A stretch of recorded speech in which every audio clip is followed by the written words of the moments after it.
By the spring of 1943, the skies over Europe had become a killing ground. American B-17 flying fortresses were attempting daylight raids deep into the Third Reich, and they were being torn apart. Hundreds of young men were burning alive at 25,000 feet, while German fighters swarmed like wolves among the formations. The 8th Air Force desperately needed a fighter that could escort the bombers into Germany's heartland and back again. It needed range, it needed firepower, it needed an aircraft that could match the Focke-Wulf 190 and the Messerschmitt 109 at altitude.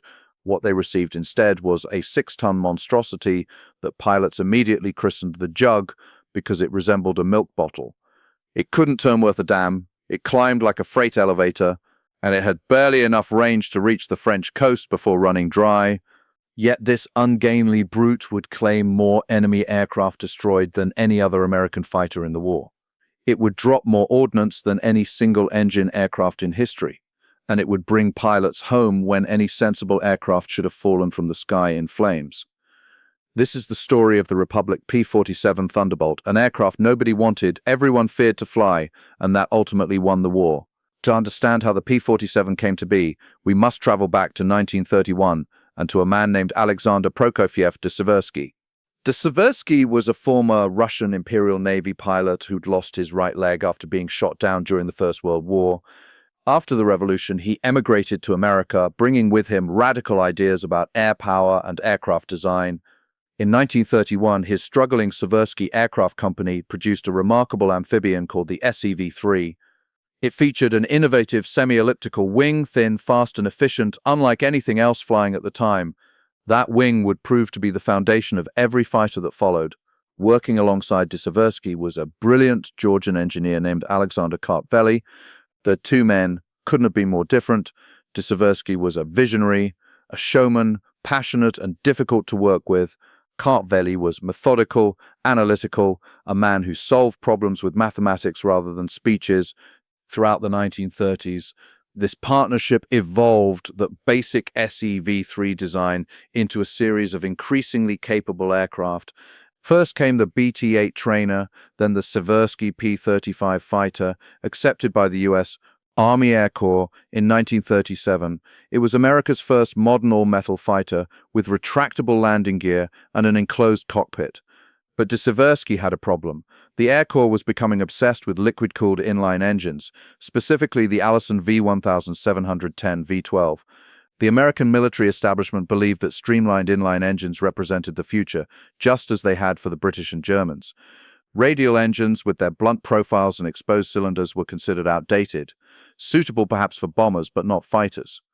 De Seversky disagreed vehemently. He called the Allison a junk engine and insisted that air-cooled radials offered superior reliability and battle damage resistance. More importantly, he'd been experimenting with something revolutionary, turbocharging. The P-35 evolved into the P-43 Lancer, and it was in this aircraft that de Seversky's vision crystallized. The P-43's deep fuselage, a holdover from that original SEV-3 amphibian with its spacious cabin, provided room after the wing for a General Electric turbocharger originally developed for the B-17 bomber. It was the world's first radial engine fighter fitted with a turbocharger, and it could maintain full power at altitudes where other fighters gasped for air.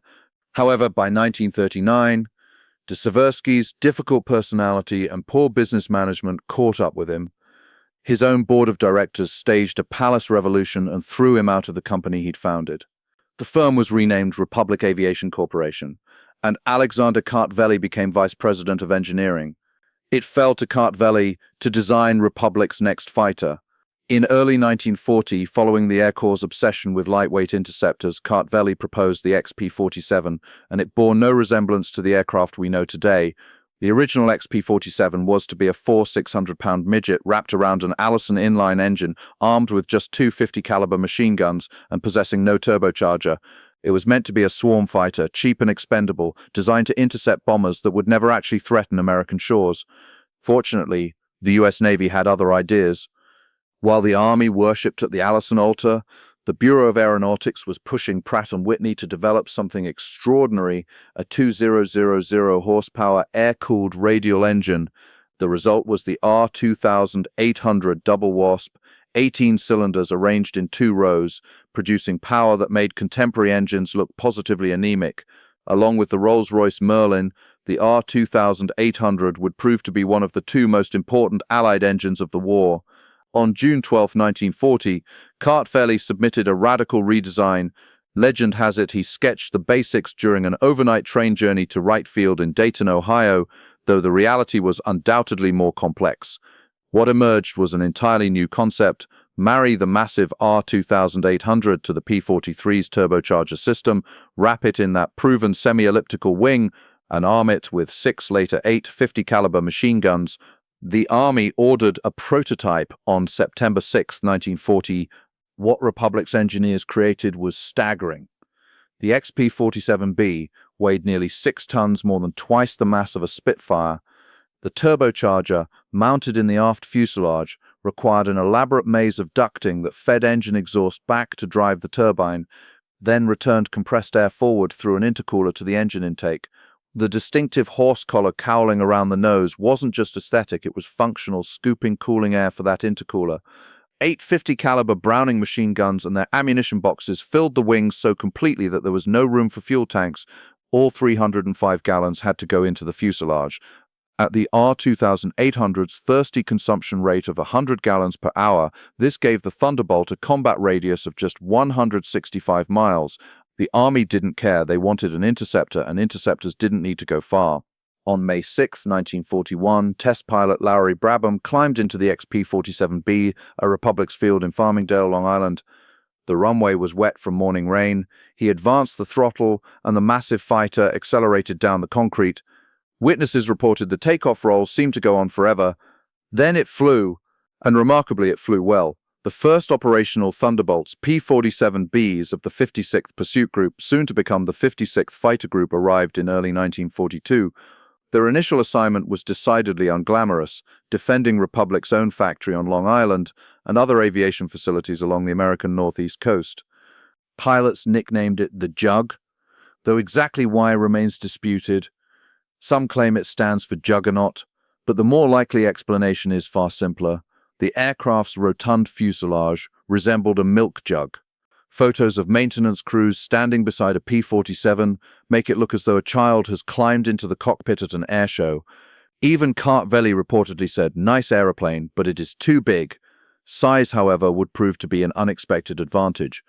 In November 1942, 256 Fighter Group pilots were conducting high-speed runs at 30,000 feet. They put their noses down to descend to 20,000 feet, and something terrifying happened. Their controls locked, the aircraft noses tucked under. They were diving nearly vertically, accelerating beyond anything they'd experienced, completely unable to pull out. Both pilots swore their airspeed indicators showed 725 miles per hour before they finally regained control at lower altitude. Republic's Public Relations Department immediately trumpeted that the P-47 had broken the sound barrier. It hadn't. Test pilots later explained that propeller-driven aircraft hit an insurmountable drag wall at approximately 560 miles per hour. True airspeed, about Mach 0.83.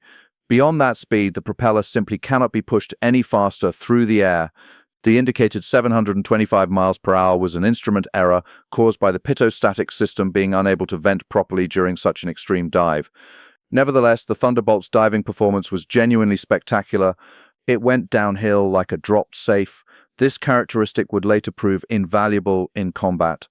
On January 6, 1943, the 56th Fighter Group boarded the liner Queen Elizabeth, bound for England. Among them was a young pilot named Robert Johnson, who would become the face of the P-47 and one of America's highest-scoring aces. The Thunderbolts arrived at a desperate moment. Throughout early 1943, the 8th Air Force's daylight bombing campaign was suffering catastrophic losses. Without fighter escort deep into Germany, B-17s and B-24s were being massacred by Luftwaffe interceptors. American losses were unsustainable. Something had to change. On March 10, 1943, P-47 Thunderbolts flew their first combat mission over Europe, a fighter sweep over France. They encountered no enemy aircraft. It was an inauspicious beginning. The real test came on April 15, 1943, when Thunderbolts escorted bombers, attacking Bremen. The Luftwaffe rose to meet them in force. American pilots quickly discovered that everything they'd been told about their aircraft was complicated. The P-47 couldn't turn with Focke-Wulf 190S or Messerschmitt 109S. Its rate of climb was, to be charitable, leisurely. One captured Luftwaffe pilot later remarked, "The P-47 was too heavy for some maneuvers. We would see it coming from behind and pull up fast, and the P-47 couldn't follow, and we came around and got on its tail." Lieutenant Colonel Don Blakesley, a Mustang advocate, put it more bluntly, "It ought to be able to dive. It certainly can't climb." But the Thunderbolt possessed qualities that gradually became apparent. First, it was breathtakingly fast in level flight at altitude. The turbocharger allowed the R-2800 to maintain full power at 30,000 feet, where German fighters struggled. Republic claimed a top speed of 504 miles per hour at 34,450 feet, with a specially prepared P-47J, while the Army could only verify 484 miles per hour. This still made it one of the fastest fighters in the world when operating in its element. Second, it was virtually indestructible. On June 26, 1943, Robert Johnson's P-47 was attacked by Focke-Wulf 190S over France. What followed became the stuff of legend. German fighters raked his aircraft with cannon fire from nose to tail. His canopy jammed shut. Hydraulic fluid and oil covered his windscreen. 200 rounds tore through his aircraft, shredding control surfaces, puncturing fuel tanks, destroying systems. A German pilot pulled alongside, saw the devastation, and waved before breaking away, apparently convinced Johnson's aircraft would disintegrate at any moment. It didn't. Johnson coaxed the crippled Thunderbolt across the English Channel and landed safely. When maintenance crews examined the wreckage, they counted over 200 hits. Any other fighter would have exploded or broken apart. The Jug had brought its pilot home. Word spread quickly. The P-47 might not turn or climb well, but it could absorb punishment that would destroy a Spitfire Hurricane or even a Mustang. The massive Pratt & Whitney radial acted as a 400-pound shield against frontal fire. There were no vulnerable coolant systems to rupture, no glycol to spray into the cockpit, no radiators to be holed by a single rifle bullet. Pilots began to trust their aircraft, even to love it. However, one problem remained critical: range. With only 305 gallons of internal fuel, Thunderbolts could barely escort bombers 75 miles into France before turning back.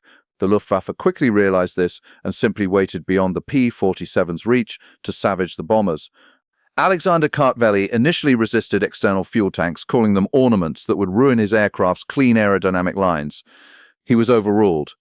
By mid-1943, P-47s were being fitted with drop tanks, first a grotesque 200-gallon conformal belly tank, nicknamed the Tumor, then standardized 108-gallon wing tanks. Remarkably, some of these were made of paper. The British had developed pressed paper tanks that held fuel for one mission before delaminating. They offered the added advantage of providing no scrap metal to aluminum-hungry Germans when jettisoned. With drop tanks, the Thunderbolt's reach extended dramatically.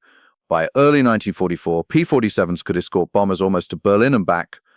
Throughout 1943 and into 1944, the 56 Fighter Group Hub Zemke's legendary Wolf Pack racked up an extraordinary combat record. Pilots like Robert Johnson, Francis Gabby Gabreski, and David Schilling became household names. On March 6, 1944, following a raid on Berlin, the 56 claimed 30 German fighters destroyed. Yet the P-47's true calling lay elsewhere. By March 1944, as longer-ranging P-51 Mustangs began assuming bomber escort duties, Thunderbolt units transitioned to a new role: ground attack. Here, the Jug transformed into something truly terrifying. 850 caliber machine guns could throw 12.72 pounds of lead per second, more than any other American fighter. The aircraft could carry up to 2,500 pounds of bombs, or 10 5-inch high-velocity aircraft rockets, each with the impact of a 105mm artillery round. And unlike Mustangs with their vulnerable liquid cooling systems, a P-47 could fly through a storm of ground fire and survive. D-Day planners quickly realized they'd found the perfect weapon to interdict German reinforcements. During the Normandy invasion, Operation Market Garden, and the Battle of the Bulge, P-47s hunted German columns with devastating effectiveness. They attacked tanks, trucks, locomotives, bridges, supply depots, anything that moved or supported the Wehrmacht's logistics. Pilots called it armed reconnaissance, the Germans called it hell. One pilot, Lieutenant William Bowes, described a mission on December 17, 1944, the first full day of the Battle of the Bulge. His flight found a German armored column near Neustadt attempting to reinforce the breakthrough. In multiple passes, they destroyed or damaged every vehicle, leaving the road choked with burning wreckage. Strafing was more dangerous than aerial combat. A pilot engaged in a dogfight faced perhaps one or two enemy aircraft for a matter of seconds. A pilot on a strafing run exposed himself to every weapon the German army possessed, from Luger pistols to 88mm flak guns, throughout the entire attack. Single bullets killed pilots. Single bullets destroyed critical systems. But if any aircraft could survive this mission, it was the Thunderbolt. The P-47's combat loss rate was extraordinarily low, less than 0.7% of all aircraft produced. Of 15,683 Thunderbolts manufactured, total combat losses numbered just 3,499. Compare this to the Mustang's higher loss rate despite operating primarily at altitude where ground fire couldn't reach. In the Pacific Theater, P-47s played a supporting role. The vast distances favored the twin-engine P-38 Lightning, and later the long-range P-51. However, in the China-Burma-India Theater, Thunderbolts excelled. The rugged radial engine proved far more reliable than liquid-cooled power plants at the end of impossibly long supply chains.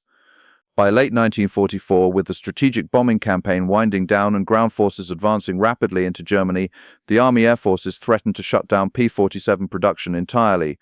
The Mustang had superior range and was cheaper to build. Kartfoli responded with one final evolution, the P-47N. He extended each wing root by 18 inches, creating space for an additional 93 gallons of fuel. Total internal capacity increased to 556 gallons. With full drop tanks, a P-47N carried 1,266 gallons and could fly 2,350 miles. At maximum takeoff weight over 10 tons, it was the heaviest single-seat piston-engine fighter in the world. The P-47N was designed specifically as a B-29 escort for the invasion of Japan. As it turned out, the war ended before these aircraft saw extensive combat. But their mere existence proved that even the seemingly immutable limitations could be overcome with clever engineering. The P-47 remained in production until the end of December 1945, longer than any other American World War II fighter. Total production reached 15,683 aircraft, making it the most produced American fighter of the war. Its combat record speaks for itself. Thunderbolts flew 546,000 combat sorties, more than 500,000 missions. They shot down 3,752 enemy aircraft in aerial combat and destroyed another 2,800 on the ground. In total, over 11,878 enemy aircraft destroyed, more than any other Allied fighter. On the ground, the numbers become almost incomprehensible. P-47s destroyed approximately 9,000 locomotives, 86,000 trucks, 6,000 armored vehicles, and countless other targets. They dropped 132,000 tons of bombs and fired 135 million rounds of 50 caliber ammunition, 20 million gallons of fuel consumed, 1.5 million hours of combat time. After the war, captured Luftwaffe pilots were asked to evaluate American fighters. Their consensus, the P-51 Mustang, was the best all-around fighter. However, they noted that the P-47 was the most feared at low altitude, where its firepower and structural strength made it nearly impossible to stop. The fact that America's highest-scoring aces in Europe, Francis Gabreski with 28 victories, Robert Johnson with 27, Hub Zemke with 17.75, all flew Thunderbolts, has been offered as proof of the aircraft's superiority. The truth is more nuanced. The P-47 arrived in combat early, fought throughout the war, and operated in a target-rich environment. But there's another truth as well. Pilots trusted it to bring them home. Post-war, P-47s served with numerous air forces worldwide. They fought in the 1947 to 1949 Indo-Pakistani conflict, the Guatemalan Revolution, and numerous other conflicts. The Peruvian Air Force operated Thunderbolts until 1963, 18 years after the war ended. Today, fewer than a dozen airworthy P-47s remain worldwide. The Commemorative Air Force, the Collings Foundation, and several private collectors maintain flying examples. Each takeoff of these massive warbirds draws crowds. People still marvel at the sight, that enormous radial engine, those broad wings, that unmistakable profile. So what are we to make of the P-47 Thunderbolt? It wasn't the fastest fighter. It couldn't turn with opponents. It couldn't climb quickly. Its early range was pathetic. In the hands of an inexperienced pilot facing an expert in a Focke-Wulf 190, A Thunderbolt could be a death trap. Hence whispers of Widowmaker among training units struggling with the aircraft's massive weight and unforgiving takeoff characteristics. Yet when flown to its strengths, it was magnificent. At high altitude, it was a speed demon. In a dive, nothing could catch it. On the attack, it was unstoppable, and when damaged, it simply refused to die. The P-51 Mustang received the glory, the publicity, the post-war adoration. It was sleek, beautiful, the perfect marriage of American airframe and British engine. It escorted bombers to Berlin and beyond. It was, by most objective measures, the better all-around fighter. But the P-47 did the grunt work. It provided the early escort when no other fighter could reach Germany. It trained a generation of American fighter pilots. It shattered the Luftwaffe in aerial combat and destroyed the Wehrmacht's logistics on the ground. It fought in every theater and every role, and it brought its pilots home alive. In the end, perhaps that's the truest measure of any fighter aircraft, not how fast or how maneuverable, but whether it completed the mission and whether it brought its pilot home to fight another day. By that measure, the Republic P-47 Thunderbolt was one of the finest fighters ever built.